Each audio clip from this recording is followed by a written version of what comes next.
Exterior, Glendale Elementary, spring, day. Establishing shot from above the school. Bell rings. The camera comes down as the kids come out through the main door. We focus in on Chill, 10, short, wiry, comes out of the front doors, his foot dragging behind him like a murder victim being taken to the grave by a killer too weak to do the job. He's followed by Sean, 10, slightly shorter, average build. I said to George, you don't actually believe your tongue will stick to the chain link fence post just because the metal's frozen. Flashback. Exterior, Glendale Elementary schoolyard, winter, day. A group of kids in winter apparel gathered near chain link fence. They just say that because they don't want kids licking the frost, because it tastes like a freezy. That's why freezes are shaped like little poles. Your tongue doesn't stick to them. You can suck on them as much as you like. So why would it stick to the fence post? Boy, are you gullible. I'm not gullible. George sticks his tongue out as far as it'll go, leans in and tries to lick the fence post. His tongue sticks. He tries to yell, but with his tongue stuck, it doesn't relay panic, but adds to the humor. All the kids laugh at him. George then yanks his head back. The kids go silent as blood pours from his mouth. George starts screaming and crying. A teacher runs across the yard to him. The teacher arrives to examine George. Let me see your tongue. George turns and shows her his tongue. The teacher pulls back at the sight of all the blood pouring out. She looks over the fence. Close on the fence post, the top layer of tongue still stuck to it. The teacher turns and starts throwing up. All the other kids that were laughing moments before also start violently throwing up. A few students pass out. End flashback. Exterior, Glendale Elementary, spring, day. Chill turns to Sean. Sean, I was there. Flashback. Exterior schoolyard, winter, day. The teacher stands beside George, whose tongue is stuck to the post. Tears rolling down his face. He's trying to scream, but can't. I need you to calm down. She rubs his back. A student comes over with a glass of water, steam coming off of it. The teacher sticks her finger in it to test the temperature. She then pours it over the tongue and pole. The tongue slowly releases. George pulls free. He makes whimpering sounds. Come on, we'll go in and have the school nurse look it over. Make sure you're okay. George walks with the teacher. There's a little bit of blood in the corner of his mouth. She gives Sean a disapproving look as he walks by him. Sean looks guilty and a little ashamed as he lowers his head. End flashback. Exterior, Glendale Elementary, spring, day. Sure, that's what actually happened, but blood and gore sells. And the story's a winter classic. Using a cup of warm water to release it's sort of boring. And somebody ripping off parts of their tongue really adds layers? Exactly. You need to start writing your stories down, Sean. Yeah, I might. You should. Just don't sell them as nonfiction. Wayne, 10. Sean gives Chill a cheeky grin. Wayne, 10, big for his age, appears in the background. Hey, hop along. Chill keeps walking. Wayne picks up his pace and closes in on Sean and Chill. Hop along. Chill shakes his head like he was expecting it. Sean looks back over his shoulder as they continue to walk. What's the new kid want? Be accepted by the pack by taking down who he thinks is the weakest link. Prison and elementary school rules. School, prison, same difference. We just don't get free food and accommodation. Our parents take care of that. True. Hop, hop, hop along. This might be interesting. Sean stops, turns around to face Wayne. Chill stops but doesn't turn. What do you want? I'm not talking to you. I'm talking to Hoppy here. I don't think he wants to talk to you. What's the matter? Is his tongue as dead as his leg? crowd of kids gather. Wayne looks around hoping that they'll join him in his laughter. They don't. So what happened? Your leg fall asleep in class, and one day you've never been able to wake it back up? More of a crowd is gathered, but Wayne still isn't getting the response he's looking for. Chill looks at the crowd, shakes his head. He then continues walking away. Where do you think you're going? Nowhere fast, that's for sure. Chill keeps walking. The crowd starts to dissipate. Wayne dashes forward. He grabs Chill by the shoulder and spins him around. Chill loses his balance. Sean moves forward to catch Chill. Chill catches himself before Sean has a chance. You shouldn't walk away when people are talking to you. Didn't your mom ever teach you that? Or did she give up trying to teach you anything when she realized that you couldn't even learn how to walk? Chill gives Wayne a warning glare. Chill takes a breath, lowers and shakes his head, then turns and walks away again. Wayne steps forward and grabs Chill by the shoulder and spins him again, more violently than before. Chill doesn't spin around this time so much as pirouette, swinging his bad leg around like a club. Chill's leg connects with the side of Wayne's knee, and Wayne's knee gives a sickening pop. He drops to the ground. The crowd looks wide-eyed at him. Wayne tries to get up, but can only move himself along the ground like a lame toad. Who's hoppy now? The crowd laughs. Sean looks around, beaming with pride at the crowd's reaction. He then turns to where Chill had been standing. Chill's gone. Exterior, Glendale Elementary schoolyard, moments later. Chill sits back against a tree, drawing on a sketch pad. Sean walks over to him. That was cool. Chill stops drawing and looks up at Sean with a very serious expression. No, it wasn't. It was horrible. I didn't mean to hurt him like that. I just wanted him to back off. Chill goes back to his drawing. Close on Sean as he turns to the camera. Chill got 2 weeks suspension for that. I know violence is wrong and all, but that kid had it coming. Maybe not the 6 weeks on crutches and endless teasing after somebody gave him the nickname Hop Along. Poetic justice, I reckon, at the time. He eventually transferred out. The story, with as much help as I could give it, traveled through the school and the county. Sean turns around. Interior, Lakeside Secondary, art classroom, morning.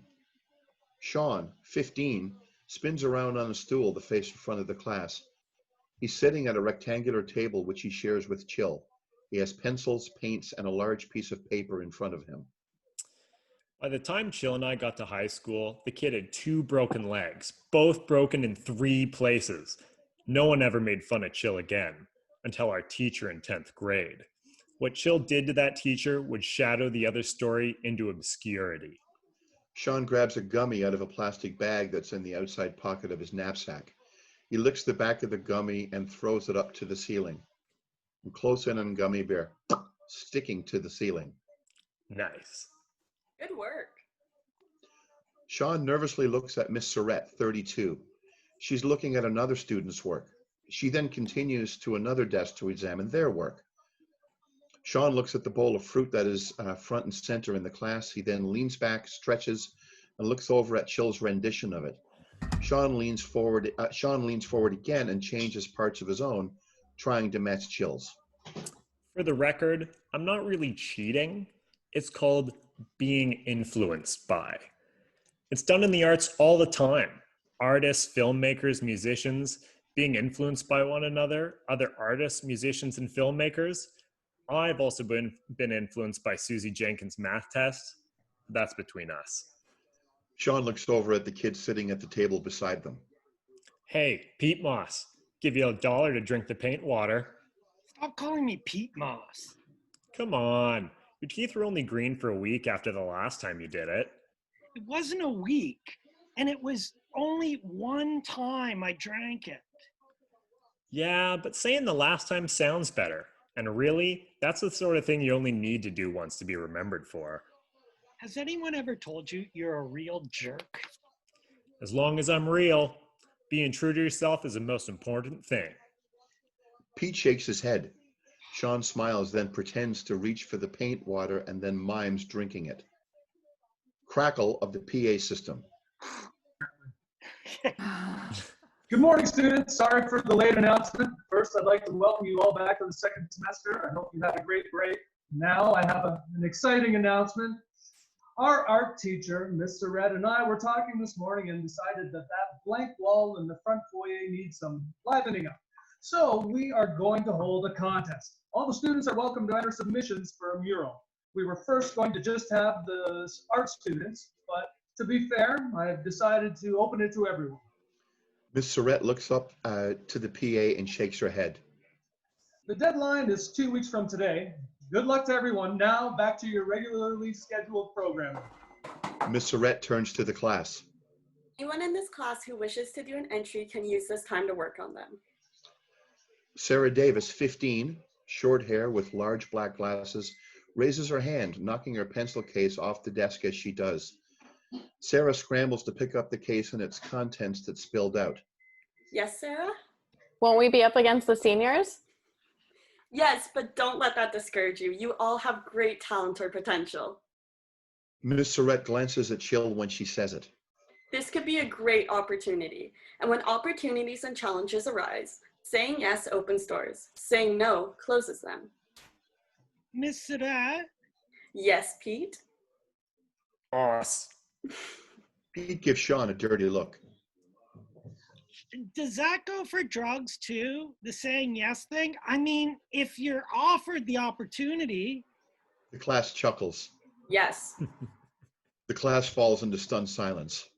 The challenge and opportunity there is for you to stand against peer pressure and show that you're an independent thinker who wants to keep their brain cells intact. You should say yes to that for sure. Yeah, Pete Moss. You don't have any brain cells to spare. The class laughs. Sean? Sorry, Miss Surrette. If anyone wishes to start on something now, feel free. If you don't, continue with the still life. Both will be due the same day, so you need to hand in one of them.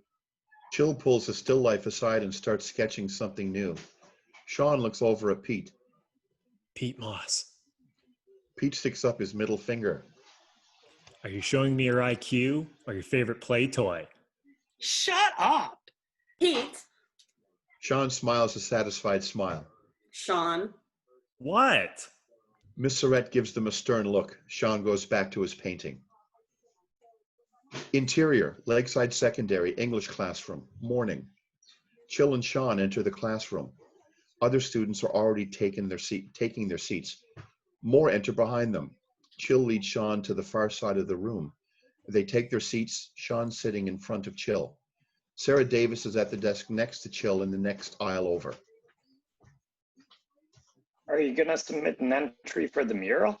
I haven't decided. It's against the seniors. And you? I've seen your work.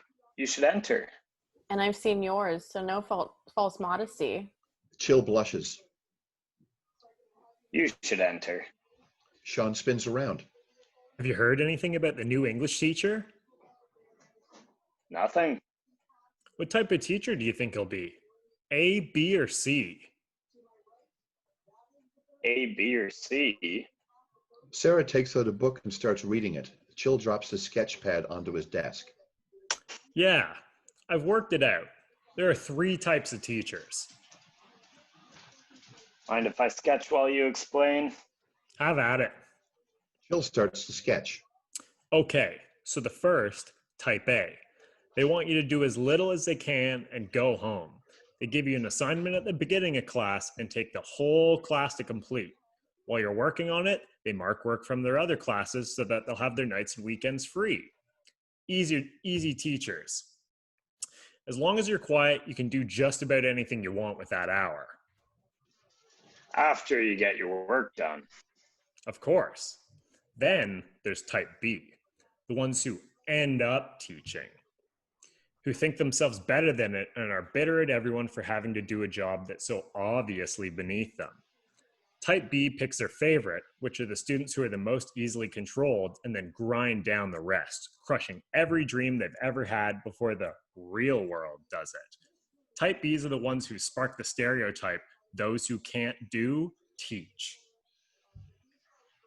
There aren't a lot of those. No, there's not. However, they do the most damage, sticking with you as a little voice that cuts you down every time you dare think yourself worthy. And type C? Type C is Miss Surrette, a teacher who loves teaching, who talks to you, not at you, who tells you that you can do whatever you want to if you put your mind to it. They understand that the real world, which we're supposed to be afraid of, doesn't have wedgies, swirlies, people threaten to beat you up, constant put-downs, and unbearable pressure from all sides to conform. Preach. The bell rings and Mr. Sfinkter, 48, walks with his head down.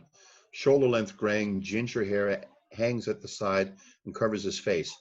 He's a larger man, wearing a purple tweed jacket with pink elbow patches. At the front of the class, he turns, revealing a full but well-trimmed beard. He's wearing an orange bow tie. Crap, this doesn't look good. Mac Webble, 15, enters the room and rushes to a desk. Boys standing? Mac looks around and realizes he's the only one standing. He points to himself to make sure. Why are you late? Late? Yes, that's what you call it when someone doesn't arrive on time.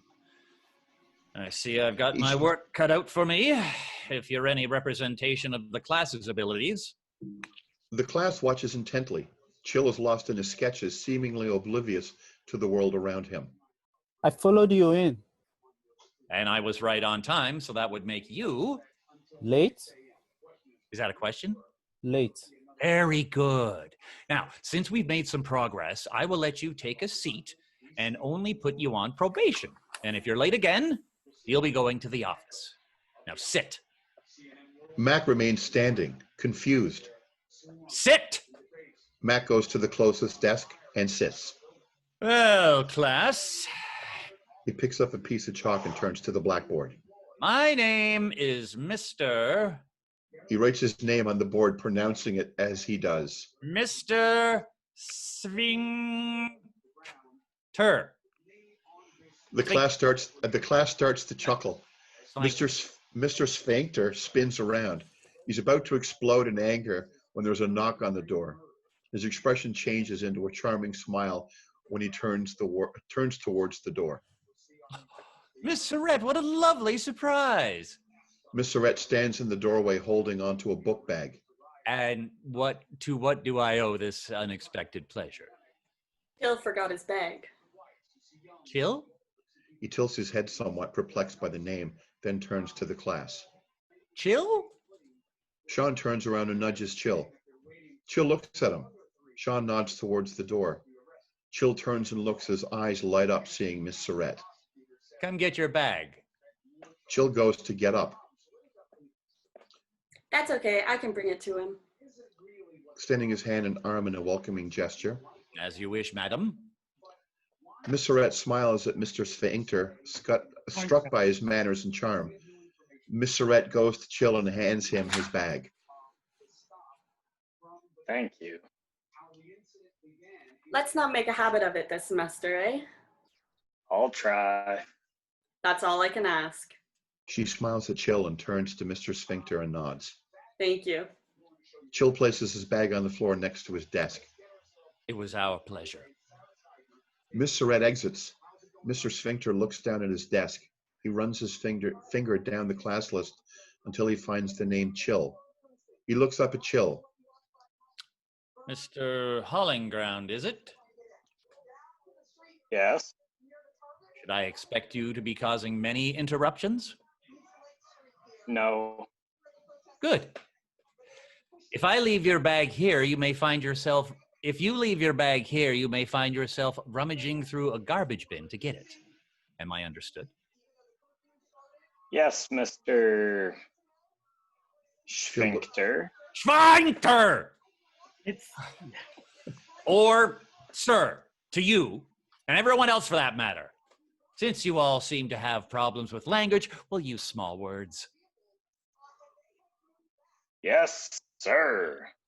Now, for the rest of the class, I want all of you to write me a page on what you expect to do with your lives. That way I can assess both your skills in the English language as well as your grip on reality. Now, get to it. Chill takes a binder out of his bag and gets to work. Sfinkter stares at him for a moment longer. Sfinkter then takes a book out of his leather satchel, sits down and starts reading. Chill smiles.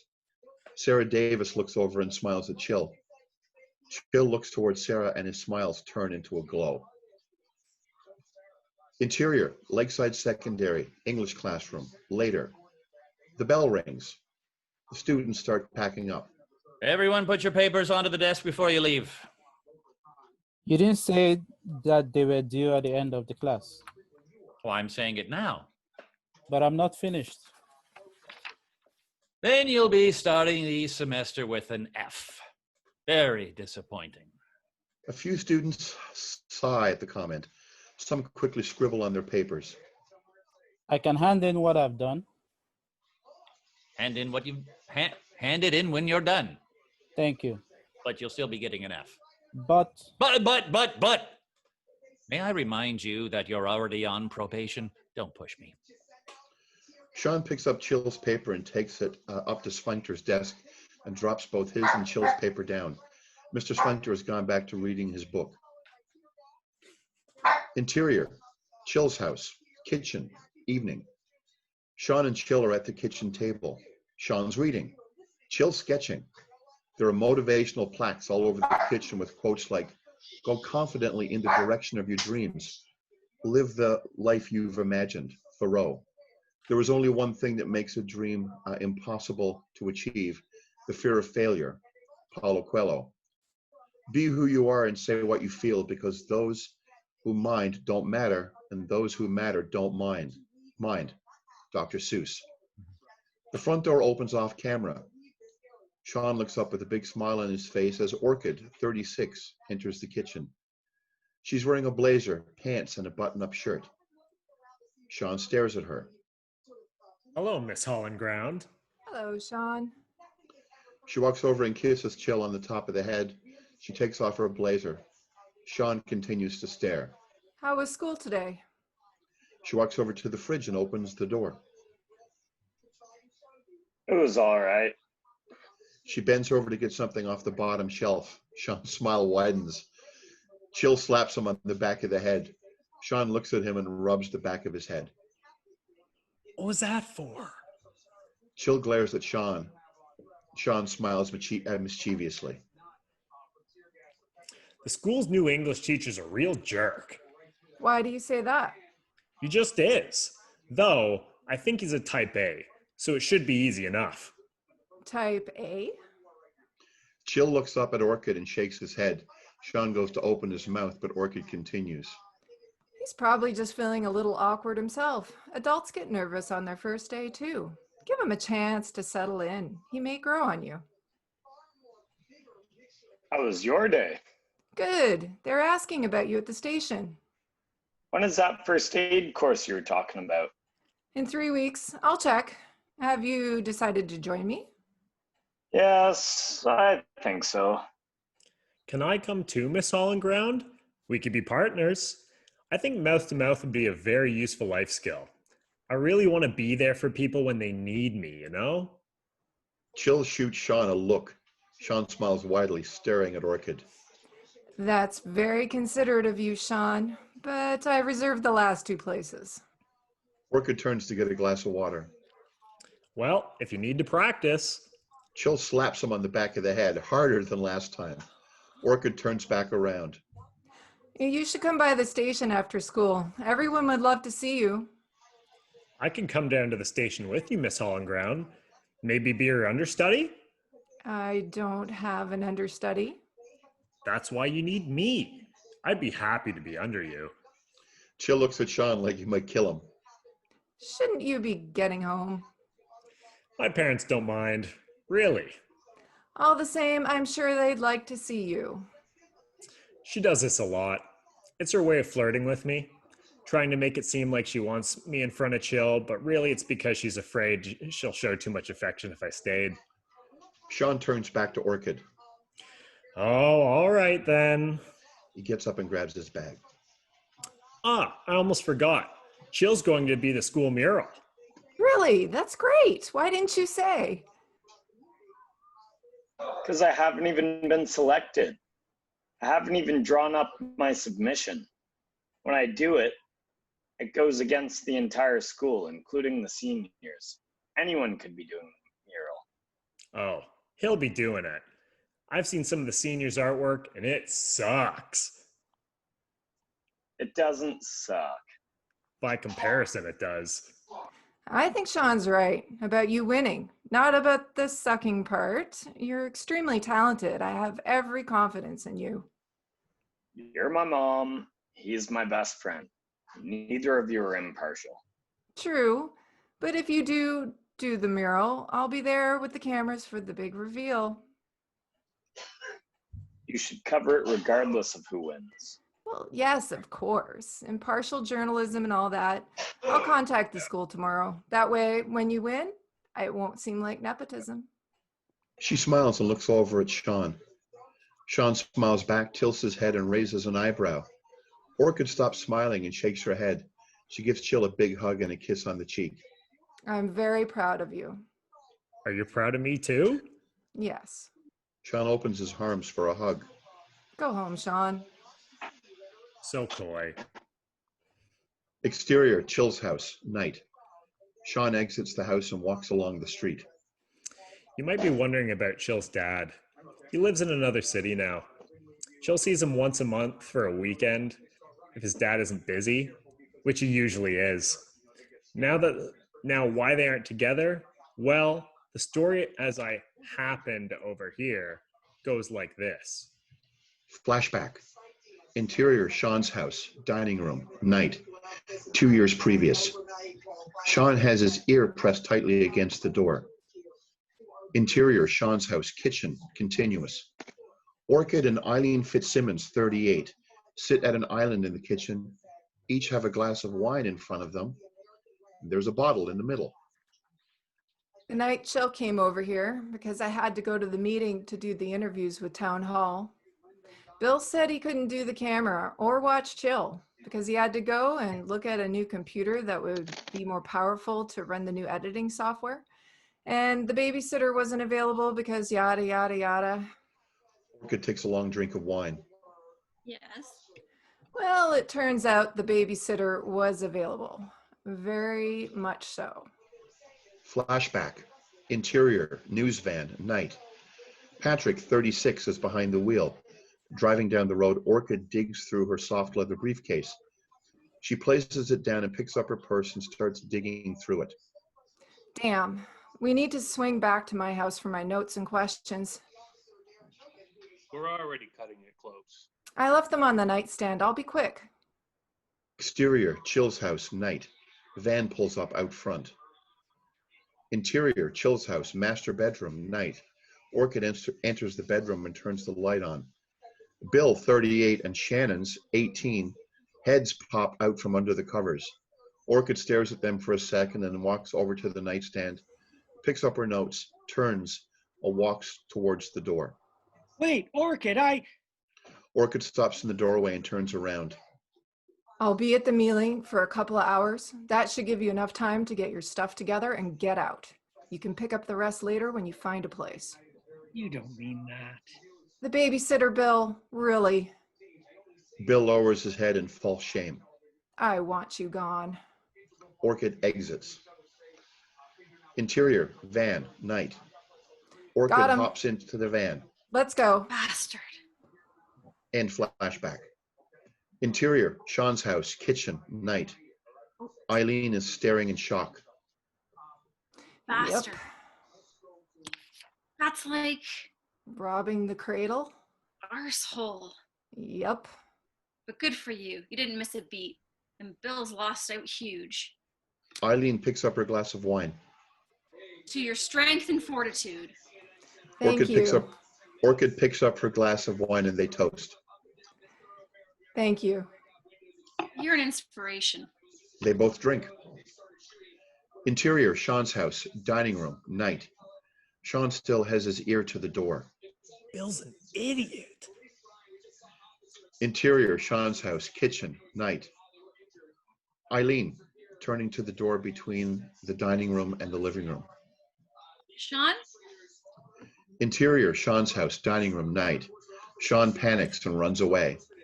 End flashback. Interior, Lakeside Secondary, art classroom, morning. Close on drawing, the high school in the background. In the foreground, Wayne Gretzky, Albert Einstein, Vincent van Gogh, Margaret Atwood, Martin Luther King Jr., Drake, Viola Desmond, Louis Riel, Buffy St. Marie, etc. Mix of historical and popular icons to inspire and encourage. I like it. Thank you. And the quote, "The future is bright if you're not afraid of the light." Where did that come from? Sean. It's excellent. Thank you. Thank you. We'll be making a decision at the end of the week, but it's safe to say yours has an excellent chance. There won't be anything better. There's a fine line between confidence and arrogance, Sean. Best to stay on one side of it. Chill smiles. I'm not saying my work is great. I'm saying Chill's is. I'm speaking generally, Sean. Okay, wait. Miss Surrette smiles and walks away. Your drawing is impressive, though. Anyone can do it, or have something they can do, like you with writing. Most just don't. But you're lucky that you're naturally good at it. It's work and study more than natural ability. That reminds me of what your mom tells us. Tilts his head and looks off into the distance. Dream sequence. Orchid stands in her blazer and pants skirt, unbuttoned so you can see the top of her bra, wind blowing her hair, lips scarlet red. She leans forward and seductively. If you put your mind to something, you can get it done. Don't let anyone tell you differently. Chill slaps him on the back of the head. End dream sequence. What was that for? Stop thinking about my mom. I was just... Chill gives him a don't bother look. Sean smiles. Well, she is. Don't. Sean smiles wider. Interior, Lakeside Secondary, English classroom, morning. Mr. Sfinkter enters the class as the bell rings. He drops his books onto the desk. I've gotten through some of your essays from the first day. They were enlightening. I will go through them a few at a time to hopefully ease some of the tedium for you all. It's tragic I couldn't have avoided it entirely, but I do think it will be worth it, as many of you need to be brought to do, that's it, many of you need to be brought down to earth and better prepared for what life will actually throw at you. I will scatter them through the semester. You're lucky to have someone like me who cares enough to tell it to you like it is. You may not appreciate it now, but one day you'll see that I'm doing you all a favor. Life doesn't hand out participation ribbons. First, Mr. Holinground. Chill looks up from his sketch pad. Yes, sir? You want to be an artist? Yes, sir. And how do you expect to support yourself? By selling my art, sir. You think that much of yourself, do you? No, sir, but if I work hard enough. Mr. Sfinkter puts his hand up to stop him from talking. Once that teenage ego of yours dies away, you'll realize that drawing is a hobby, not a career. Best to start thinking about that now. I'll take it under consideration, sir. Mr. Sfinkter scowls at him. You had better. You don't want to end up being a burden to society. You can start now by putting your doodling away. Yes, sir. And I'd better not see that sketch pad in the class again. Am I understood? Yes, sir. Mr. Sfinkter turns to Sean. Mr. Fitzsimmons. Yes, sir? You wish to be a writer? Yes, sir. Well, perhaps you should spend less time dreaming about grandiose ambitions and more time learning how to spell. Sorry, sir. Spell checker on my pen was broken. A smart mouth isn't going to get you very far either. If if you want to be a writer, I would advise teachers college so that you'll have a job that pays while you write. You might, and I say might, manage that. It's very difficult to make a living writing. I should know. I have 4 books published myself. Really? Of course, really. I wouldn't say it otherwise. He lifts his chin to hold his head high. I have 4 works of nonfiction, all about things that have happened to me in my life, or the people I find worthy of my time and interest. I've lived an exceptionally fascinating life. Currently, I'm working on a 5th, and it's all about the authors and publishers I've met with, had dinner with. Well, the list is so long, and then you probably wouldn't be well read enough to know most of them. Let's just say that one of them is a real king in his genre. Though it's not a genre that appeals to me. You know Stephen? Mr. Sfinkter puts his hand up to stop Sean from going any further. No. It would be gauche for me to name drop. I understand, sir. You know, Mr. Fitzsimmons, if you are truly interested in becoming a writer, then you must write a book. Nonfiction is, of course, better. But that might be best left to mature writers like myself. If you wish to show that you're serious, then you must complete a work of at least 100 pages, double-spaced, 12-point font. Spelling and grammar being, of course, the most important things in those pages.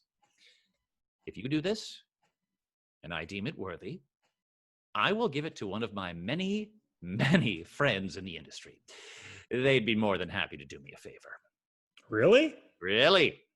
And if I think it's good, well, I wouldn't be surprised if they publish it on my say-so alone. Really? Mr. Fitzsimmons, I'm a man of words, so my word is my bond. And I've already told you that I would. And I hope your writing is less repetitious than you are. Yes, sir. It will be, sir. Good. Now, I don't want to overload your developing minds, so we'll scatter these out. Give you all something to look forward to. Sean beams ear to ear. He turns and gives Chill a double thumbs up. Chill looks concerned. Exterior, Lakeside Secondary School, afternoon. Sean and Chill exit Lakeside Secondary. Chill turns left, Sean right. See ya. Where are you going? Home? Really? I do have one, you know. I know, it's just we always... I want to get to work on my book. I need my solitude. Oh. Okay, cool. It is. I'll see you tomorrow. See you then. Interior, Sean's house, late afternoon. Sean enters. He goes straight up the stairs. Interior, Sean's bedroom, late afternoon. Sean sits at his desk, staring at his computer screen. He goes to type and stops. Leans back and stares at the screen. He leaps forward and goes to type again, stops, leans back, and stares at the screen. Well shot. Interior, cable television station, dressing room, late afternoon. Orchid is sitting at a mirror and putting her makeup on. Chill enters. Orchid sees him in the reflection and spins around. Hey, I wasn't expecting to see you. Sean went home to write, so I thought I'd stop by. To write? Homework? Kind of. I was gonna try writing a book. The new teacher suggested it. Is that the teacher you didn't like yesterday? Yes. See, I told you. You just needed time to warm up to him. Yeah, maybe. Well, we'll see. Patrick enters carrying a file. Hey, Joe. Hey, Patrick. Good to see you. Same. Handing a paper to Orchid. This is the sketch we received for the Crime Stalkers segment. Close on the sketch. It's very nondescriptive. This could be you. It could be anyone. It's well below their usual standard. Maybe if they had a different guy. I don't know if we should even... She glances at Chill and smiles. Can you get me the victim's name and number? Patrick opens the file. Yeah, here it is. He hands her another sheet of paper. Orchid grabs her cell and dials. Hello? Is this Maria Gonzalez? Yes, Orchid Holinground from CJL. Yeah.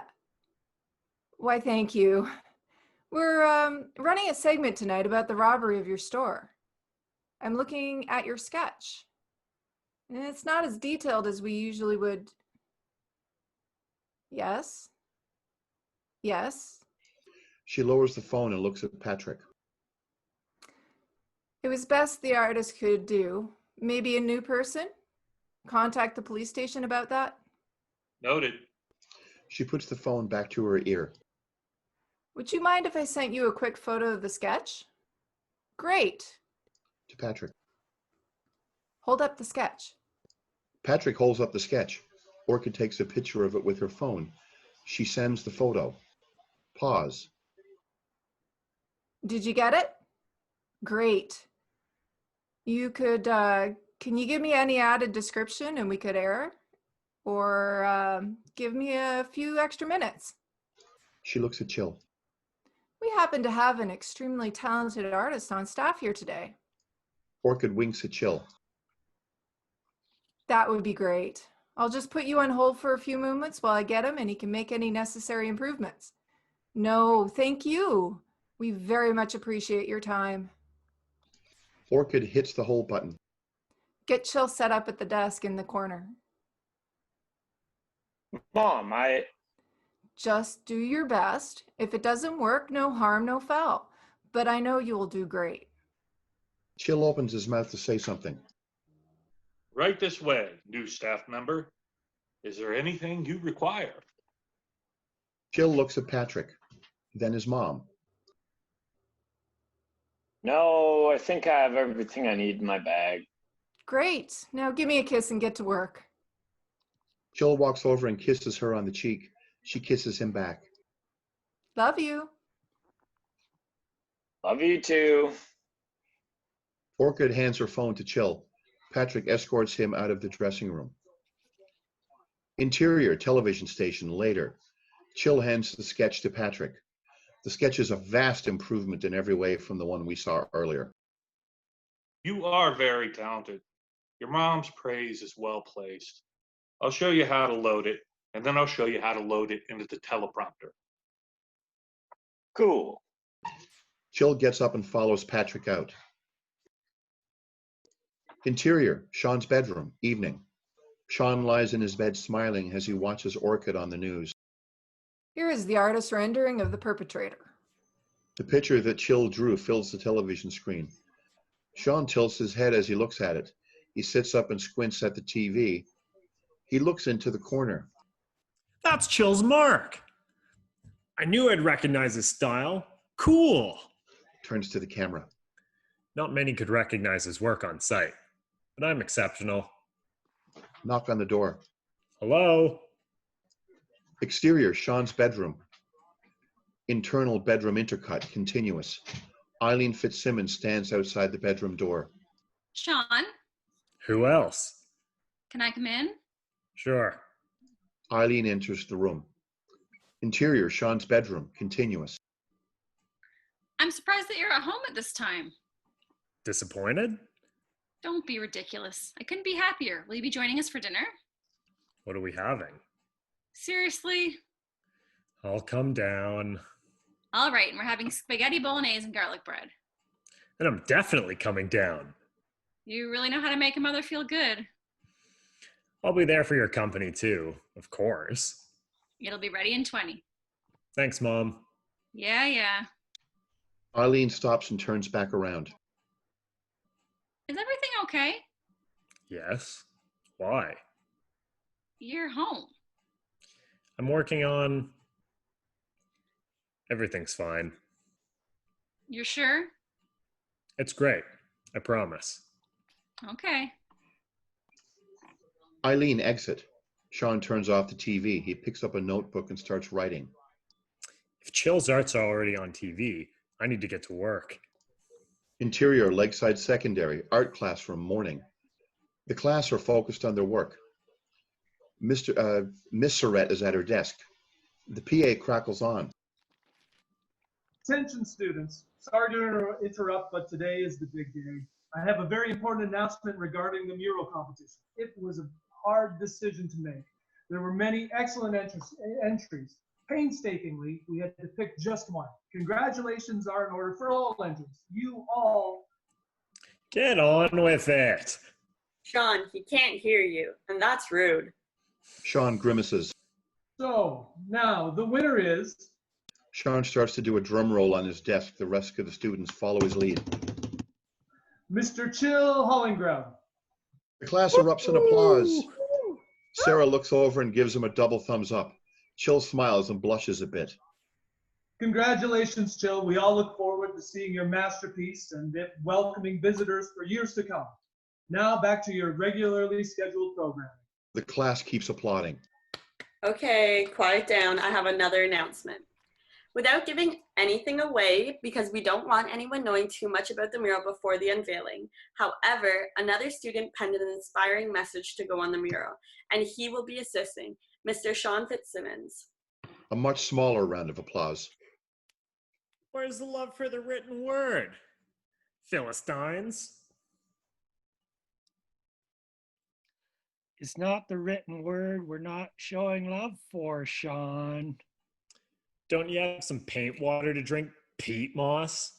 That's enough of that. We're proud of you both. I'm sure we'll be even more proud when the mural is complete. So another big round of applause for both. The students cheer. Interior, Lakeside Secondary classroom, morning. Sean sits down and takes out his notebook and starts writing. Congratulations on the mural. I knew you'd win. Thanks. Did you enter? No, I just didn't think I'm not there yet. Well, that's probably why I won then. My best competition didn't enter. Sara smiles. Oh, you're... Good morning, class. Sir, did you hear Chill won the competition? I heard, Mr. Holinground. Don't let this give you false hope. It's really cruel to fill children's heads with the idea that they can reach for things that they can't possibly achieve. On that note, I've decided to start this class with a reality check. Now, what do you say, class? Students in an exaggerated monotone. Thank you, sir. Thank you, sir.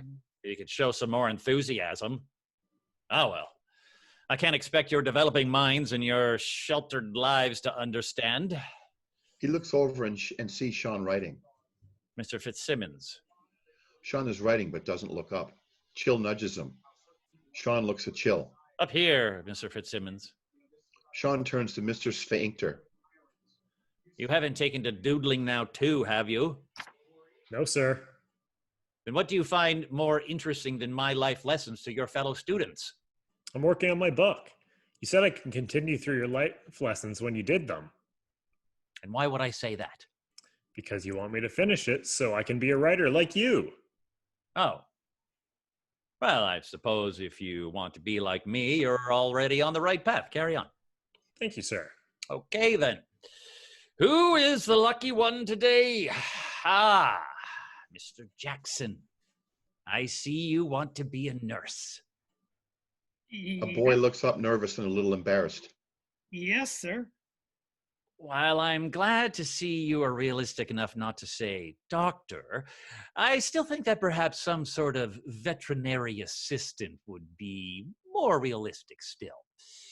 Far less chance of the clinic you work for being sued when the animals in your care die due to your negligence. You think I'll kill people's pets? Animals are disposable. Grow up before you turn into a sad sack and start calling them fur babies. Am I understood?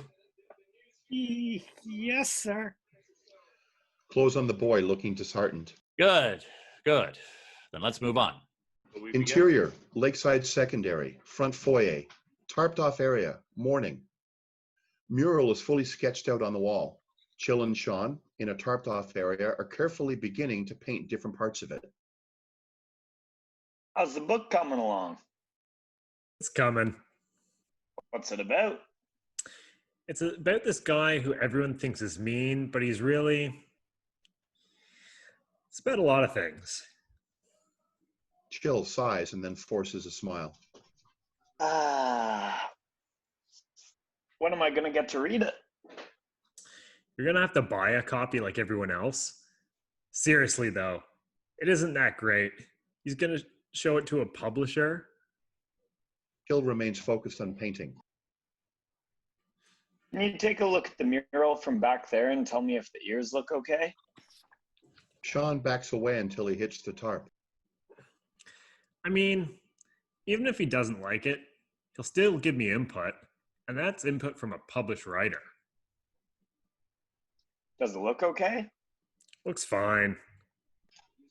Sean walks back up to the wall and dips his paintbrush. Did Miss Surrette say anything to you about it? She said it was exceptional. It's nice to get encouragement. Of course, you've always had it, so maybe it's not such a big deal to you. Chill stops painting and looks at Sean. Sean, you're a great storyteller, regardless of what Sfinkter says. Sfinkter. You don't think he'll like it? I didn't say that. You said regardless of what he says. You wouldn't say that if you thought he'd give me positive feedback. And you haven't even seen it. I didn't mean it the way you're taking it. So what did you mean? Chill opens his mouth to say something, pauses, takes a breath as he thinks of how to word it. Just don't take anything he says to heart. Be careful. Be careful? That's all I'm saying. So I shouldn't have listened to him when he said that I should write a book? That's not what I meant. I think it's great that you're trying to write a book. And that what he promised is encouraging you. Trying. Because you don't think I'll actually succeed at it. You know that's not what I meant. I'm having trouble understanding what you mean. Like I said, just be careful. Well, you too. About what? The mural. Not everybody's going to like it. And with it being in the entranceway of the school, you'll have a lot of people taking pot shots. I suppose. You know, like saying it's amateurish, asking what these people have to do with our school, saying that you must be pretty full of yourself to think that you or anyone else could ever accomplish what these people have. Sean. I don't think that. I'm just saying what they might say to prepare you. So, you know, be careful. Sean. I think all this is becoming a distraction. I'll keep helping, of course, but I need space to breathe and think. All this chit-chat isn't helping me.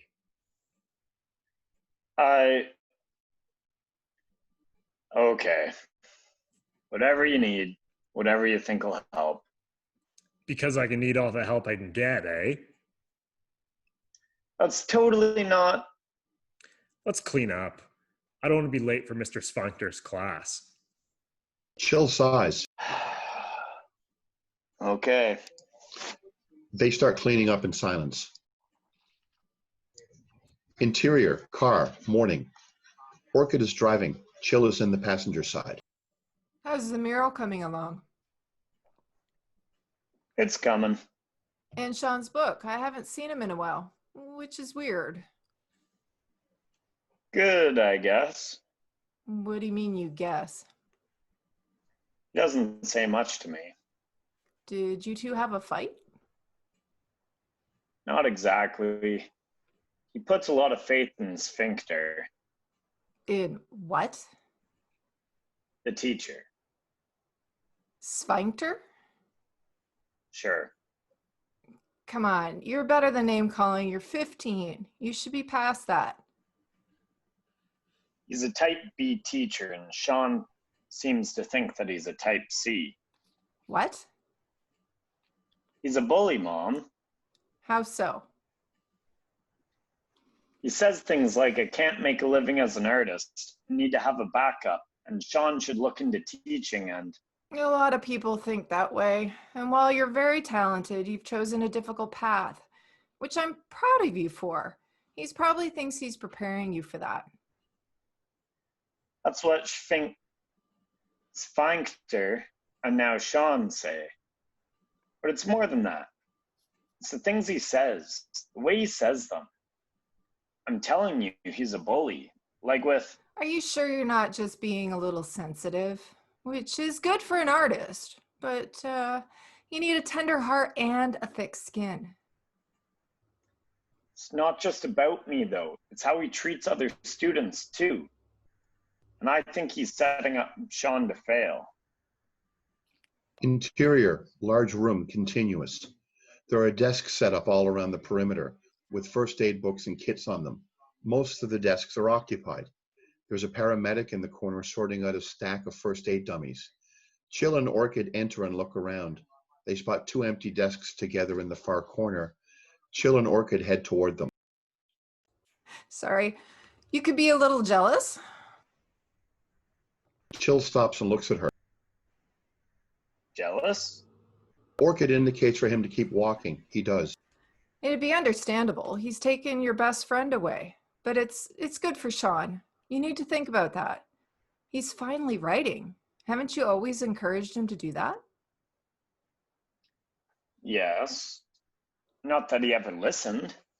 See, Mr. Sfinkter got him to do what you couldn't. That's got to hurt a little. Mom, it's not that. I'm telling you, he's a... Chill. I love and support you. But if he's encouraging Sean, you need to support him on this. You're not prone to exaggeration, but this time I think your emotions are getting the better of you. Mom. Okay, it looks like everyone's here. Let's just do a roll call to be sure. We'll talk later. Chill shakes his head. It's fine. I'll handle it. I have full faith in you. Interior, Lakeside Secondary, English classroom, morning. Mr. Sfinkter shuffles through his papers slowly, looking around. Then he stops on one and smiles. Mr. Webble. Mac. Won't it be Dr. Webble? Oh, and you think that's better? Seriously? Oh, you're lucky I came along. You're almost suffering from full-blown delusion. What are you going to do? Show up for surgery late and ask if the patient has died yet? I was only late today. No, an undertaker. That would be a better vocation for you. The dead don't mind as much if you're tardy. Slows on Mac as he lowers his head. Mr. Leeson. Miss Leeson, pardon me. You want to be an actress? Well, you certainly are shallow enough. But you wouldn't have the range to play, say, an intelligent character. Learn to be a server. It's how most actors make a living anyway. Cut the student on the verge of tears. Cut back to Mr. Sfinkter in a different outfit. Mr. Smith. You want to be a stuntman? Well, I think that would be fine. I mean, any simpleton could fall off a building. Even you. The student looks mortified. Cut back to Mr. Sfinkter in a different outfit. Mr. Galway. An architect? Try getting a job on a construction site. See if you're bright enough to work a hammer. And go from there. Mr. Galway looks perplexed. Crash. Again, Miss Davis? Sara scrambles to pick up her pencil case and contents. Sorry, sir. Cut back to Mr. Sfinkter in a different outfit. Ms. Anderson. You want to be a photographer? Are you taking art class? Yes. Are you doing well? I'm not very good at drawing, sir. Oh, then what makes you think you could be a photographer? Exactly. Ms. Anderson just looks confused. Sean is writing, paying no attention. Cut back to Mr. Sfinkter in a different outfit. Mr. Trindale, a police officer? Have you looked in the mirror recently? You have more of a mall security guard shape. Go with that. Mr. Trider looks down at his slightly overweight body. Cut back to Mr. Sfinkter in a different outfit. Mr. Williams, radio announcer. Well, you certainly have the face for it, but radio is dead. You could always see if they could still use someone to call out the specials at Walmart. Mr. Williams lowers his head and tries to hide his face. Cut back to Mr. Sfinkter in a different outfit. Mr. Jameson, oh, today is your day. You wish to be a foreign aid worker. Well, I suppose they need people to dig out latrines and carry the water. Try not to drop any clay pots. Mr. Jameson's mouth drops open. Cut back to Mr. Sfinkter in a different outfit. Ms. Harrison, a pilot. Yes. Well, I suppose that is a good and worthy ambition for you, but just so we're understood, you mean for crop dusting and not commercial flights, yes? Sir, I was actually... No, that wasn't the question, Miss Harrison. Now, class, let's get back to Lord of the Flies so that you can all learn what you'd turn into without strict adult supervision. Chill stares at Sfinkter in disgust. Interior, Lakeside Secondary, front foyer, tarped off area, morning. An iPhone hooked up is plugged into a small speaker system. Sean and Chill work silently while listening to music. The mural is nearing completion. Gotta go. Where?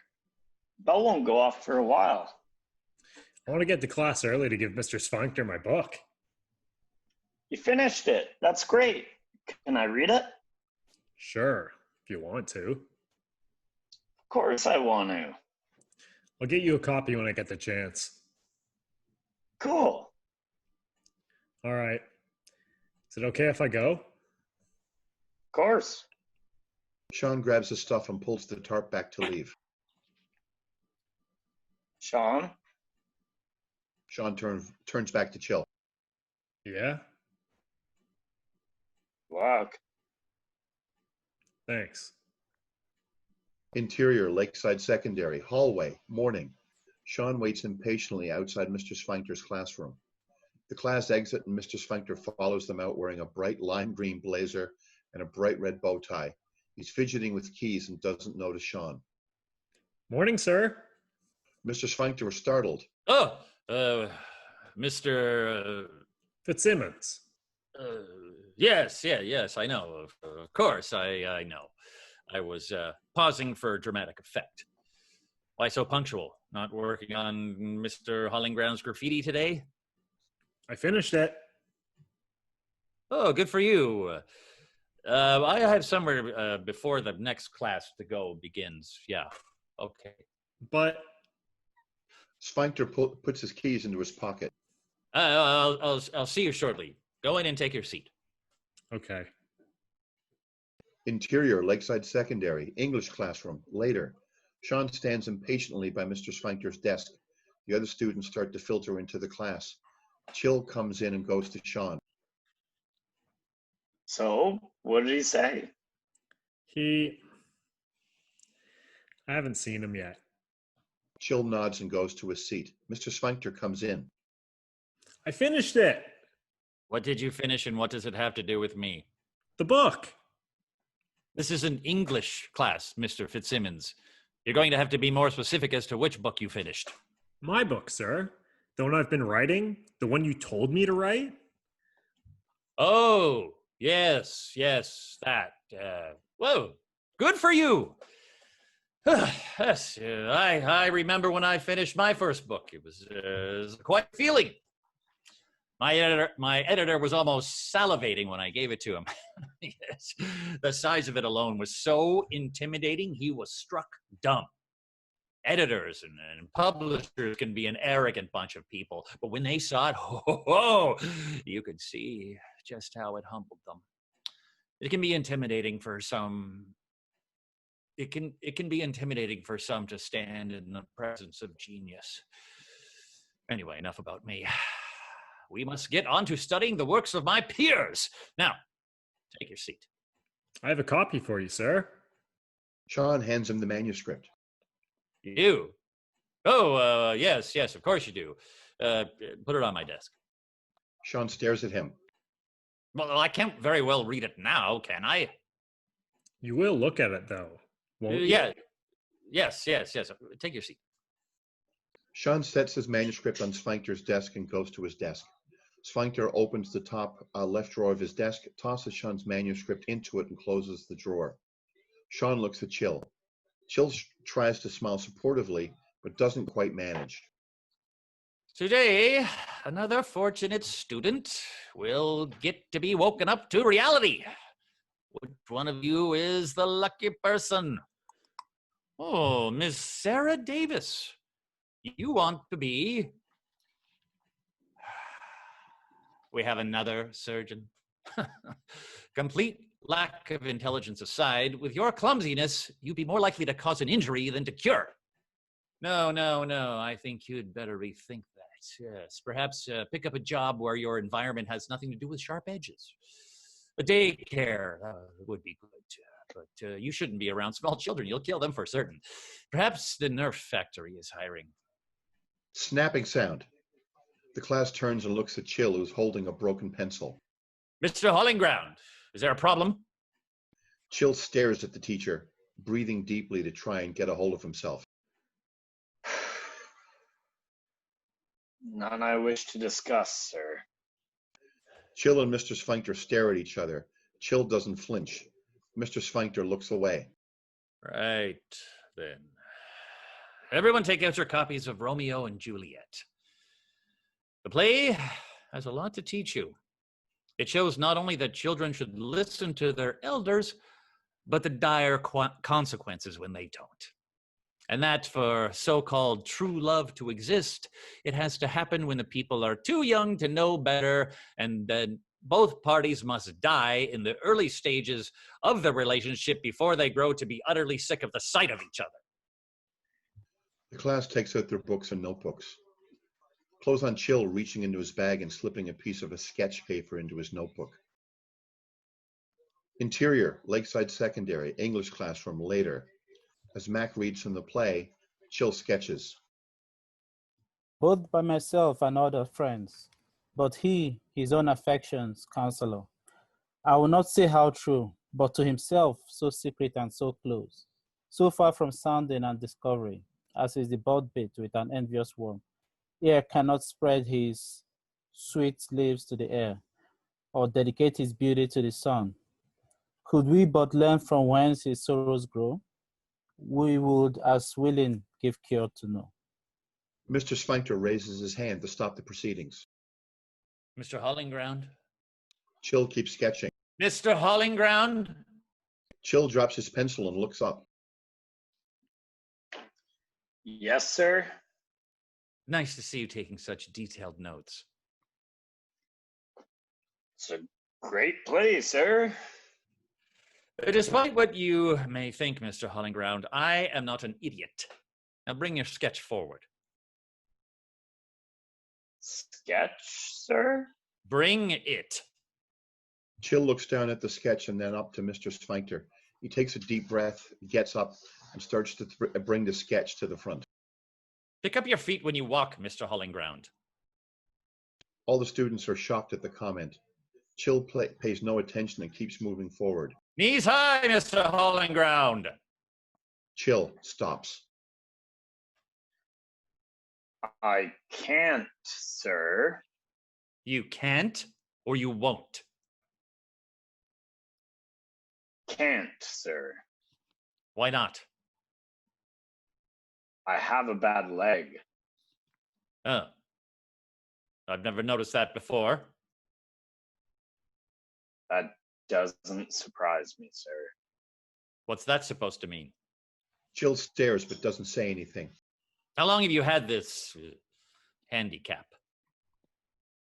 Since birth, sir. Really? Huh. Well then, I guess God has punished you enough. Go back to your seat. Chill spins and returns to his seat. Sean looks up but then away, as does everyone else, except Sara, who watches Chill with empathy. Interior, Lakeside Secondary, hallway, later. Chill exits the class first. Sean quickly follows behind. You didn't mean anything by it. By what? About your leg. You really didn't know. What about with Sara? And everyone else he's been taking the joy in belittling. He's just doing it. He's even doing it to you. You're just too... To what? Chill takes a breath. You don't come over after school anymore. Hell, you've barely said 2 words to me at school. All this semester, just because he's... He's what? Encourages me to do something I'm into doing? Working and studying? That's what you said it takes. That's what I'm doing. And all you said was that I should be careful. That's not much encouragement. Not much of a friend. I'm not much of a... Chill stops and takes a deep breath. Chill shakes his head. You really don't see it. Oh, I see it. You've always had the encouragement, the support, the talent. But then someone sees that in me, and you hate him for it. That's what you think? You've always been the special one. Chill shakes his head again. I hope everything works out for you, Sean. And that Sfinkter does all the things that he said he was going to do. But I can't turn a blind eye to what he's done. Chill walks off. Sean watches him go. Interior, Sean's kitchen, late afternoon. Sean comes in with his backpack. His dad, Arthur, 42, is doing prep for dinner, chopping vegetables. His mom, Aileen, is at the kitchen table working on a laptop. Sean goes over to the fridge. Why haven't you been going to Chill's much this year? Not that we want you to. No, of course not. Just wondering. I've been working on something for school. Does it have to do with Chill's mural? No, not everything's about Chill, you know? I know, I wasn't trying to upset you. Sean takes a pop out of the fridge and closes the door. So? So what? Your mom wants to know what you've been working on. Oh, it's a book. A book? Like an essay? No, a book. Really? They assigned you a whole book to write? Not exactly. Well, what exactly? Our new teacher's an author, and he said that if I wrote a book, that he'd give me feedback on it. You want to be an author?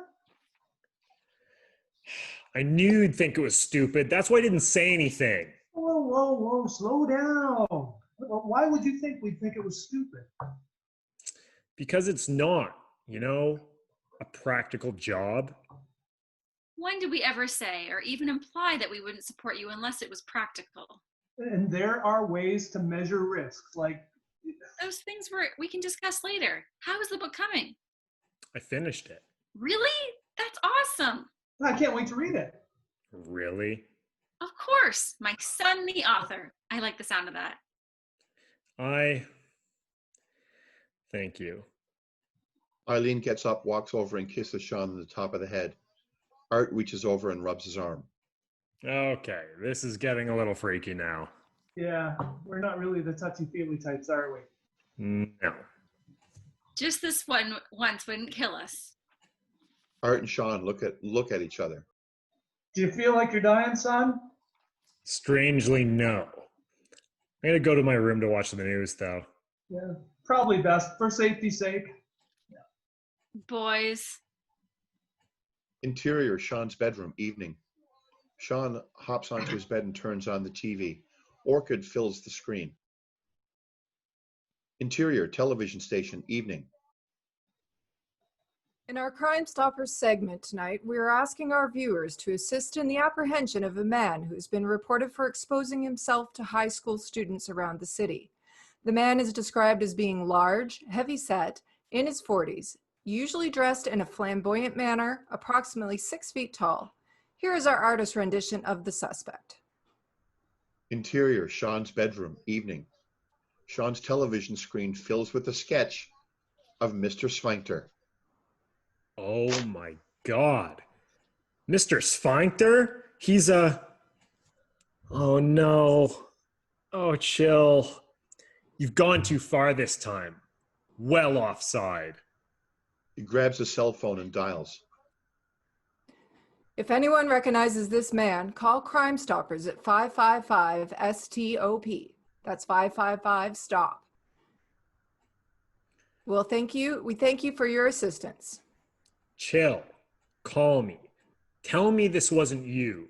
Please, tell me this wasn't you. Interior, Sean's kitchen, evening. Art places the dinner on the already set table.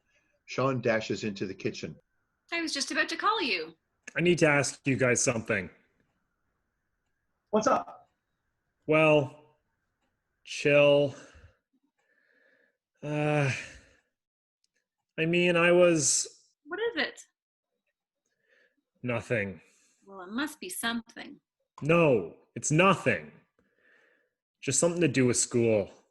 But I think I just figured it out. Thanks. Okay, let's eat. Sure. Sean sits. Interior, Sean's bedroom, evening. Sean enters, flops onto his back and stares at the ceiling. He picks up his phone and checks it for messages. Text, chill. Call me. Damn. Damn. Interior, Chill's kitchen, night. Chill is at the table drawing. Orchid walks in and stares at him. Chill looks up at her. You're home? I was worried. Oh, sorry. Wrong line. You're home. I was worried. I think you know why I'm late. Or did you not think of the consequences? Mom, Don't. We're going to apologize at the station. There is no proving it was you without an investigation. The police won't be pursuing, mainly because of the understanding and consideration of Mr. Sfinkter, whom I met and who seemed like a perfectly charming man. What he wants to be. I don't want to hear it. I know things have been difficult, and you're obviously angry at your dad and I, and you just haven't... Chill goes to talk. Orchid holds up a finger. Let me finish. You haven't been expressing it, and I'll take blame for not seeing it, and because of that, you're being cut a lot of slack. But... Has nothing to do with Dad. Has nothing to do with you. Sfinkter. Sfinkter? You need to stop. I could have lost my job. The station could have been sued. I wouldn't have let it come to that. You know that. Yes, because Sfinkter. I don't want to hear any more about him or this. And you can't come around the station anymore. Mom. This is the end of it. It was so unlike you. This was the first time. It's been hard for me to take your side. I'm always on your side. I know. And this is the first time I've been disappointed in you. Ever. I thought I could always count on you to always do the right thing. You can. Orchid gives Chill a shocked look of, are you joking? Chill goes to say more but stops and looks away. He gets up and collects his artist materials and walks away.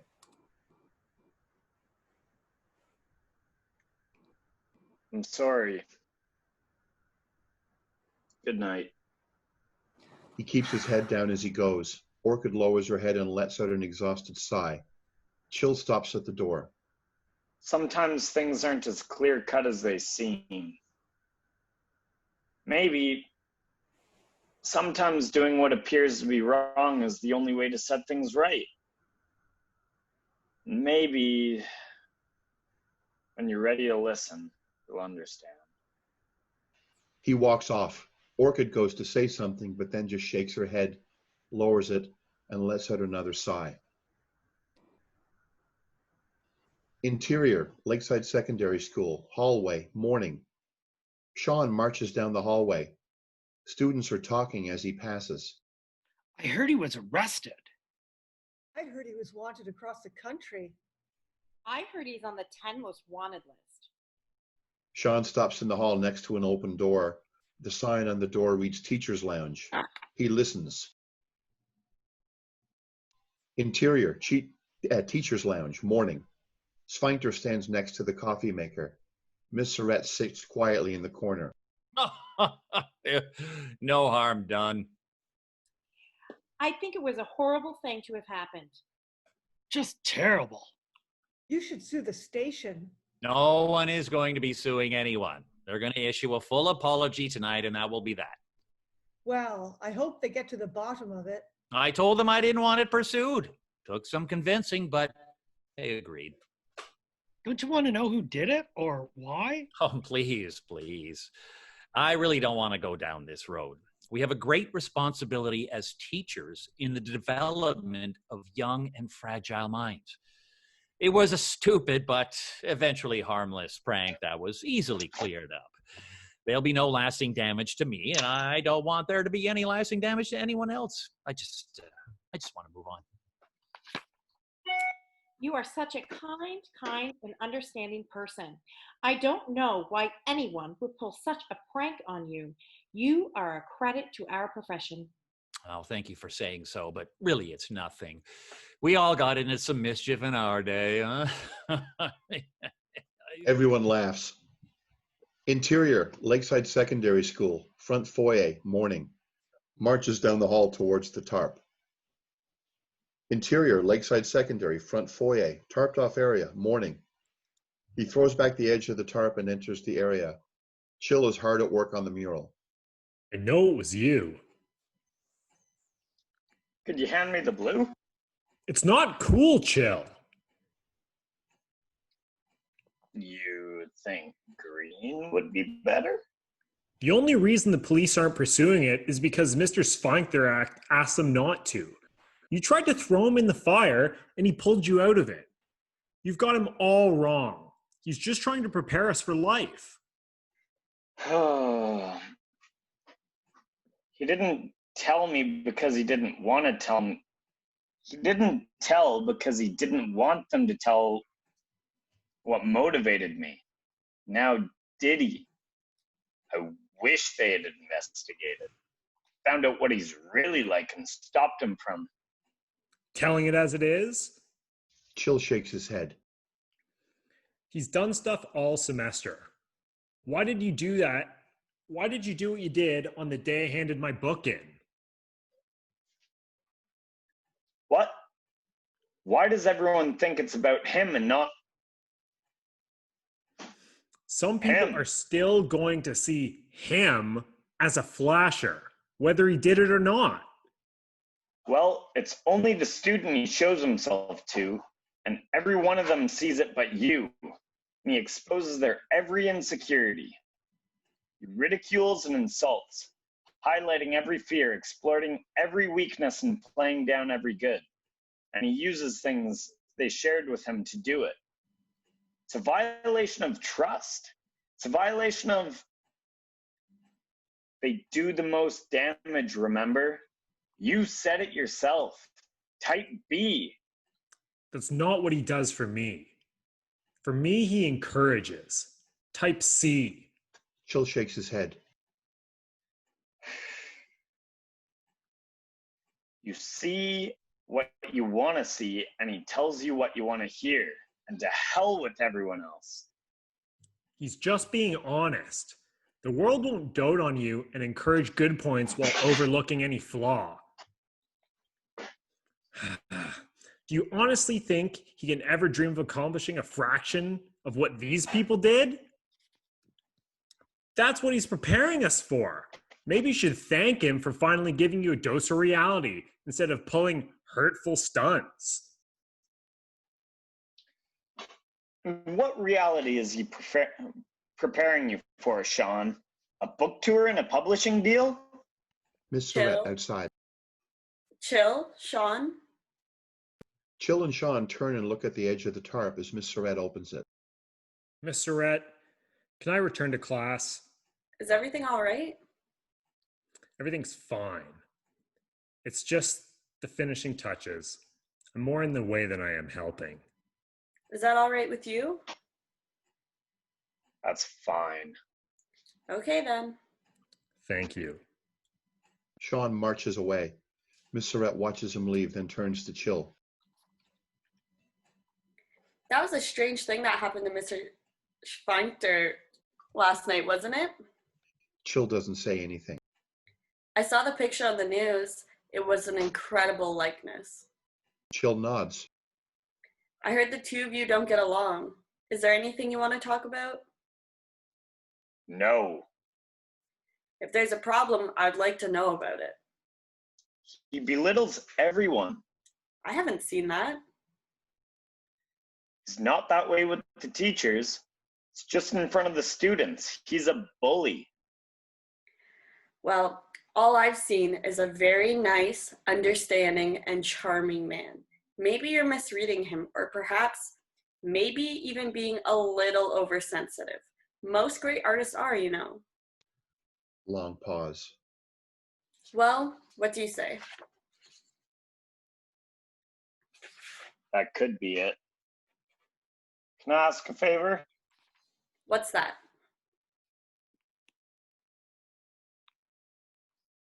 Would there be any way that no one, including yourself, sees the mural from now on until the unveiling? Why? Finishing touches make me nervous. Fine detail. With people coming in and out, I don't want to screw it up before the big day. Well, of course. I didn't mean to intrude today. It'll be the last time before the big day, okay? And can I work after school? I know it stays open for night classes, so... You really think you need that much more time? It looks pretty much done to me. I want it to be perfect. I think I owe it to the school and, my fellow students. Miss Surrette smiles. That's the Chill I know. Stay after. Thank you. Interior, Lakeside Secondary, English classroom, morning. Mr. Sfinkter is already sitting at his desk when the students arrive. He stares at Chill, keeping his eye on him when he takes his desk. Sfinkter looks at the rest of the class. I'm sure you've all heard about last night's misunderstanding. A local station run by complete incompetence, apparently something that is reflected in their on-air personality, ran a composite sketch of a man who looked a lot like me. It was an error, and they'll be apologizing for it. A lesser man than myself would hold a grudge and make sure that the employees that were in any way responsible would be fired. He looks directly at Chill. Chill looks ill at ease as a threat towards his mother. But I'm not a lesser man. These people are to be pitied. For that reason, I'm going to forget the whole thing, and I suggest that you do the same. Now, let's get back to Romeo and Juliet to see just where romantic thoughts without practicality get you. Interior, Lakeside Secondary, English classroom, later. Bell rings. The students pack up. Sean approaches the desk as the other students are exiting. Sir, I was wondering if you've had a chance to look at my book. What? My book. Your... Mr. Sfinkter shakes his head, opens his top left drawer, and pulls out Sean's manuscript. Your arrogance in thinking that your hobby would take precedence over recent events in my life has made any notes that I've made for you useless. Your immaturity and complete lack of empathy show that you're incapable of writing anything of substance. Since these are traits that cannot be taught, I can tell you with all certainty that you are not now, nor will you ever be, a writer. Take your scribbles and get out of my sight. Sean stands, frozen, staring at the manuscript. Sfinkter lets go of the manuscript. Sean crouches down to pick it up. Go! Sean scrambles up and turns to see Chill standing in the doorway. Sean lowers his head and rushes past him. Chill gives Sfinkter a death glare. Sfinkter looks at him. Anything to say, Mr. Holinground? Or would you like your mother to keep her job? Chill shakes his head and then rushes after Sean. Sfinkter smiles. Something drops onto his desk. He leans forward to look at it. Clothes on a gummy bear. Sfinkter looks up. Shot of a ceiling with dozens of gummy bears stuck to it. Interior, Lakeside Secondary School, hallway, continuous. Chill struggles to catch Sean. Sean! Sean glances over his shoulder, turns his head back around and speeds up. Sean! Sean moves faster. Chill tries to keep up, hoping instead of dragging his leg for a few more steps and then stops. Sean! Sean doesn't look back. He tosses his manuscript in the garbage and turns the corner at the end of the hall. Interior, Lakeside Secondary, science classroom, afternoon. Sean has his chin on the desk as he stares up at the screen at a video of the Venus flytrap. Pete Moss is in the seat behind him. The teacher, Miss Bell, in her 40s, long dark hair, sits at the front. Film voiceover. Carnivorous plants have existed for thousands of years. The Venus flytrap attracts its prey with a sweet-smelling sap. The insect is drawn to it, and then the jaw snaps shut, and the digestion process begins. Stupid plant. Stupid fly, easily deceived. Who asked you? Pete jumps back and puts his hands up in surrender. Mr. Fitzsimmons, is everything all right? Sean turns around and stares at the teacher. Mr. Fitzsimmons? Just such a broad question. Yes, well, it wasn't meant to be. I suppose. Sean flops his head back down onto the desk. Confused, the teacher turns back to the film. Interior, Sean's kitchen, evening. Sean's parents are eating as Sean pushes his food around his plate. Mom, how long would I have to stay in school to become a nurse? I thought you wanted to be a writer. It's not realistic, though, is it? Who says? Everyone, including you guys. When did we say anything like that? Dad said something about hedging my bets. I didn't. I said measure the risk. Same thing. Mom looks at Arthur. Arthur shrugs his shoulders. Your dad just meant that it's difficult, not impossible. And not that we don't support you. But you haven't really encouraged me, though, have you? You only just told us you wanted to be a writer. You haven't even given us your book yet.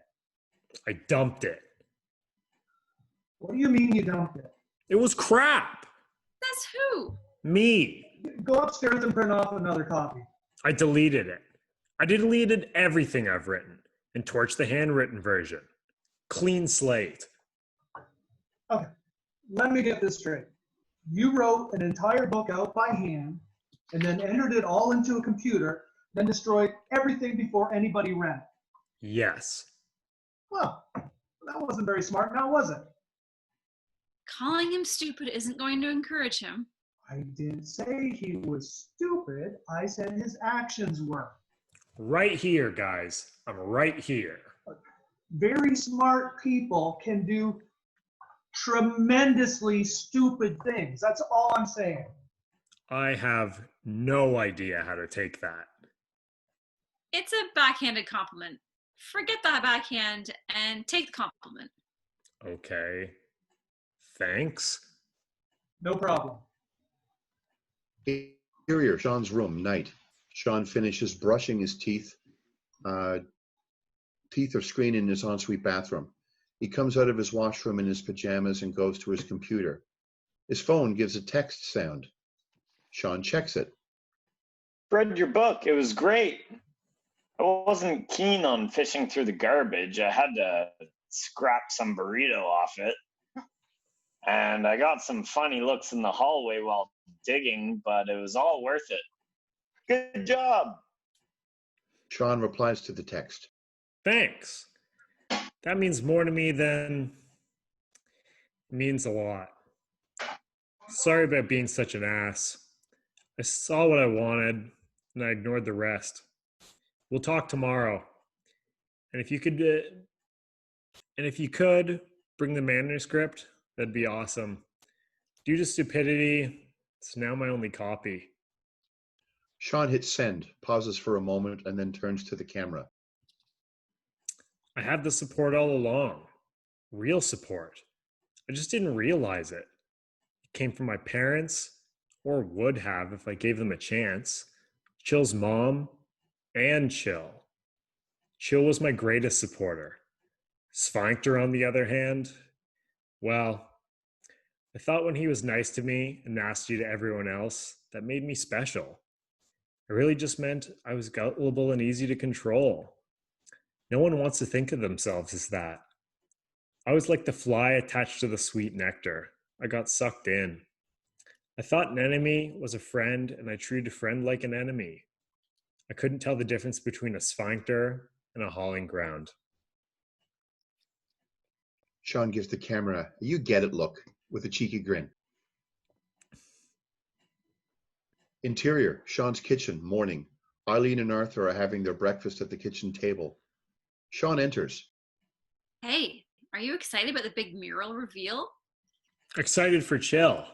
That's all him. This is me. Sean walks in and drops his manuscript onto the table and walks over to the cupboards. What's this? It's my book. He opens the cupboard and takes out a box of Pop-Tarts. I thought you deleted it. I did. Chill fished it out of the garbage. I had to type it out again so the copy wouldn't smell, and I changed quite a few things. I might change some more. I'm still not sure about the ending, but it's a readable version. Sean takes out a couple of Pop-Tarts and puts the box back. That's a good friend you have there in Chill. Sure. Rub it in, why don't you? Sean slams the car closed. I'm going to school. Sean marches out, Pop-Tarts in hand. Aileen and Art look at each other, confused. Well, he certainly has the ability to create alternative realities in his head. That should serve him well as a writer. I wouldn't tell him that. No, I suppose not. Interior, Lakeside Secondary School, front foyer, morning. The tarp is still up. Students are packed in. Orchid and Patrick with a video camera are there. Mr. Sfinkter stands in the center of a circle of teachers who are all hanging on his every word. So I said to Bob, I'm honored that you would contact me to write your biography. And I think Taxi Driver was a great film. But overall, I'm just not a big movie guy, so I don't believe I'd be the best person for the job.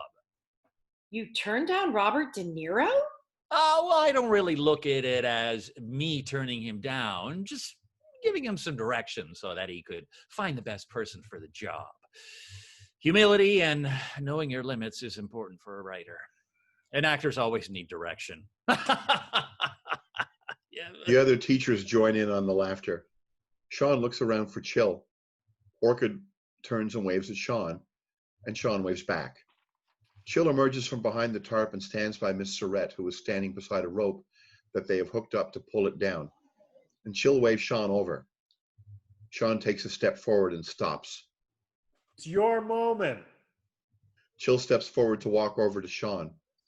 Miss Surrette places her hand on Chill's shoulder, and Chill stops. Mr. Gondale, 54, a tall, thin man in a suit, walks to the center of the curtain, holding a microphone. Thank you to everyone for coming out this morning. For those of you that don't know me, my name is Richard Gondale, and I'm the principal here at Lakeside Secondary. I'd like to offer a particular thank you to the members of the community who have taken time out of their busy days to be here today, and to our local news station and their anchor, Orchid Holinground. I'm sure most of you know her or have watched her on the news. What you might not know is that she is also the mother of our featured artist, Jill Holinground. The audience applauds. Although this was partially my idea, I want to give proper credit to where it's due. Miss Surrette, the head of our art department. Mr. Gondale walks over and hands the mic to Miss Surrette. Thank you, Mr. Gondale. And I must say that the head of the art department sounds much better than our only art teacher. And the audience chuckles. At the end of last semester, Mr. Gondale and I were looking at this large blank wall, which welcomes all visitors to our fine high school, and commenting that it was a very boring way to greet visitors. So together, we came up with the idea of getting students to design and paint a mural. There are many wonderful and creative entries. Unfortunately, we could only pick one, and we felt that this one best represented what we were trying to instill in the students here at Lakeside. But as Mr. Gondale said, I want to give proper credit where it is due. Our artist, Mr. Chill Holinground. Miss Surrette hands Chill the microphone. Chill takes the mic and holds it at waist level. The audience explodes in applause. Chill seems unaffected by the adulation. He stands casually waiting for it to die down. When everyone quiets down, he raises the mic to his mouth. For all who dare to dream, those who encourage the dreams of others, and by doing so help them fulfill them. Looks over It's not to an his easy mom. task in a world where there are people who want to put the sparks of light and grind people down, especially kids, down for reaching for something more and trying to make the future a little brighter than the past. The reason for doing so is one that I hope that I never understand. The tarp falls. The mural has been changed. The basic elements were the same, a row of faces with the school in the background, but the faces are no longer of famous people. They're faces of a number of teachers smiling, but none looking at the children. Other teachers have their backs turned entirely, positioned to be looking up at a central figure who looks ominously down on everything. The dark central figure is Mr. Sfinkter. He looks similar to how he did in the composite sketch, but now he's in brilliant color with flaming red hair and eyes, looking like a demonic clown. The whole thing is more vibrant and dynamic, more intense and passionate. Chill has found a unique style and voice in the work. Sfinkter's is a high-ranking military. And the other students from their English class. The students are all painted in black and white. The school in the background has bars on the windows and is surrounded by razor wire. The quote on the top reads, quote, "The future is bright if you don't get crushed by the darkness," end quote. The teachers look confused. Miss Surrette looks mortified. Orchid stares at it, baffled and angry. The students erupt into wild applause. Orchid looks at Chill. Chill looks totally relaxed and confident. He looks over at Sara, who's in the crowd. Sara smiles at him and gives him an approving nod.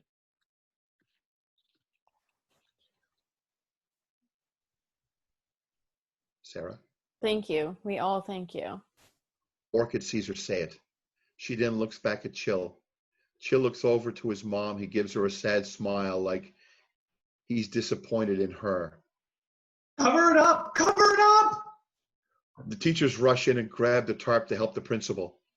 Orchid looks again at the painting and then at Mr. Sfinkter. Mr. Sfinkter is redder than the hair and eyes of his likeness on the wall. Orchid looks confused and then angry again. Miss Surrette remains frozen, mortified, and feeling betrayed. When the mural is successfully covered, Mr. Gondale turns and glares at Chill. You to my office now. Chill nods. Casual and cool as if everything was going to plan, Chill walks towards the office. You too, Miss Surrette. In a daze, Miss Surrette turns and walks towards the office as well. Come on. Orchid and Patrick head to the office. He's going to get expelled for sure, but he will be my fallen hero. Orchid overhears Mac and gets angrier. Sean turns to and looks at Mac, realizing what a big deal it is. Sean then turns and looks at everyone heading to the office, including Mr. Sfinkter, who charges ahead. I did it!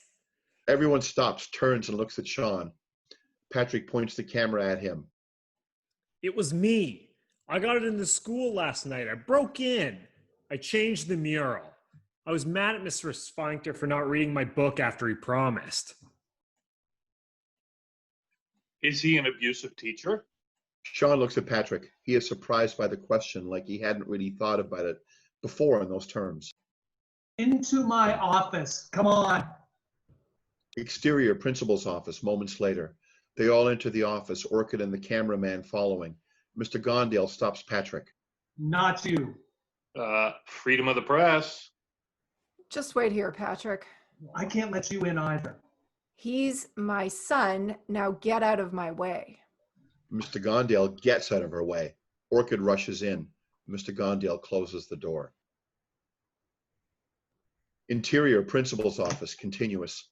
Sfinkter stands in the corner glaring, trying to keep it together. Mr. Gondale glares at Sean and Chill. In all my years, I have never seen anything like this. There is no excuse. You're right, there isn't. On both sides. Where the hell was the supervision? Well, I don't think swearing is very appropriate. They say hell on The Simpsons, Richard. Get over it. Okay, I think we need to calm down. By we, you mean me? Well, another overly emotional woman, eh?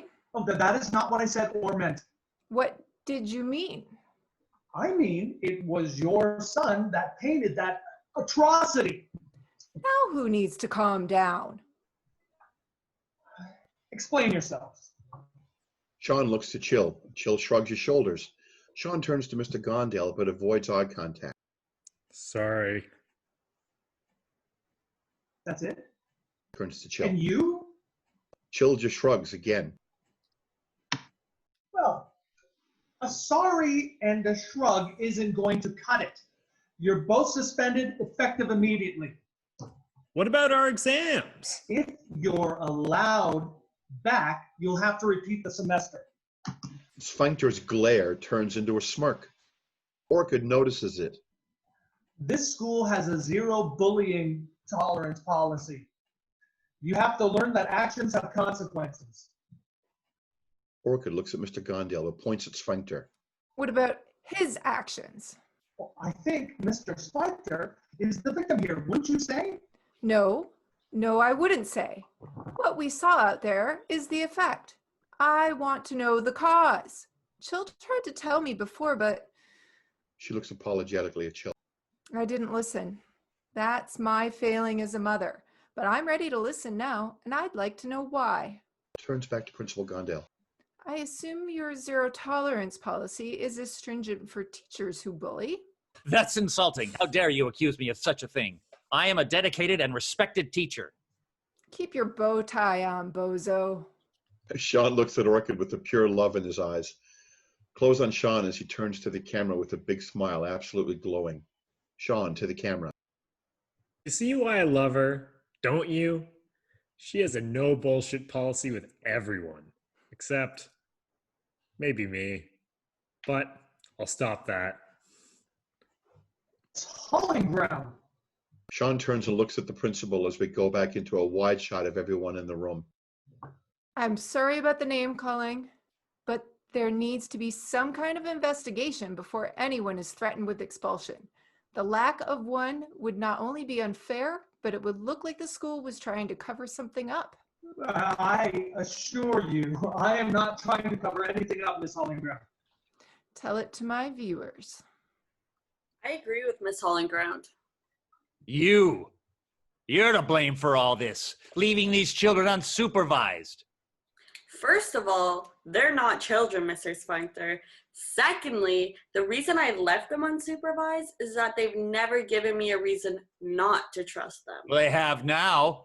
And I'd like to know the reason for that. This is ridiculous. They did it because I make them work for their grades. I think that maybe... You're not actually considering letting them get away with this? No one is getting away with anything. I just think that it might be in the best interest of the school to further investigate before passing judgment. You're joking. They're delinquents. And you're putting their word against mine, a respected teacher and the author of 4 books? 3.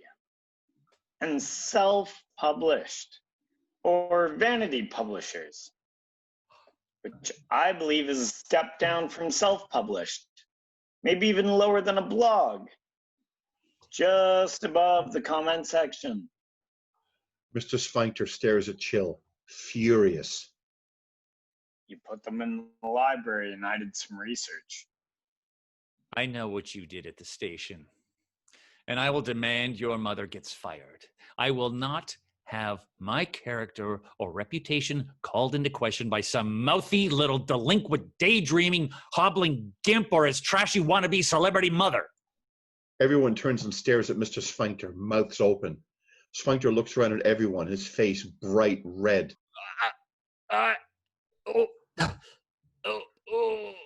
Mr. Sfinkter grabs his arm, then chest, and collapses to the floor. Everyone watches in shock, frozen in place, except Chill, who quickly moves forward and drops to the floor beside him. Call 911! Chill begins to give him chest compressions. Mr. Gondale grabs the phone and dials. Sean looks terrified. Orchid snaps out of her confusion, drops down, and assists Chill. We need an ambulance to Lakeside Secondary. Exterior, Lakeside Secondary. Later, Mr. Sfinkter is rolled onto a stretcher into the back of the ambulance. Paramedic to Chill. He owes his life to your quick thinking. The paramedic dashes to the driver's side of the ambulance. Orchid turns and looks at Mr. Gondale, and Mr. Gondale nods. The ambulance pulls away. What you boys did with the mural isn't right, and you'll need to fix it. Over the summer holidays, supervised and without music, understood? Sean and Chill nod.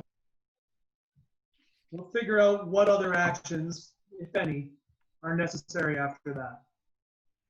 Thank you, sir. Mr. Gondale to Chill. You were very brave in there. Thank you. I was just following my training. Chill smiles at his mom. But you remembered it, stayed calm, and acted when the rest of us reacted. You were very brave. Go home, rest, and then study for your exams. You'll start redoing the mural right after your final one. Thank you. Thank you. Mr. Gondale nods and returns to the school. Orchid kisses Chill on top of the head. I'm very proud of you. After work tonight, we're going out to dinner. Why don't you come too, Sean? Yes, please. And invite your parents as well. My treat. Thanks. I have to get back to work. Orchid goes back into the school. Chill and Sean walk away together. Chill? Yeah? That was pretty cool. No, it wasn't. And we Sean never spoke. And we never spoke of it again. Chill and Sean continue to walk off in silence. Sean turning back to the camera. Well, he never spoke of it again.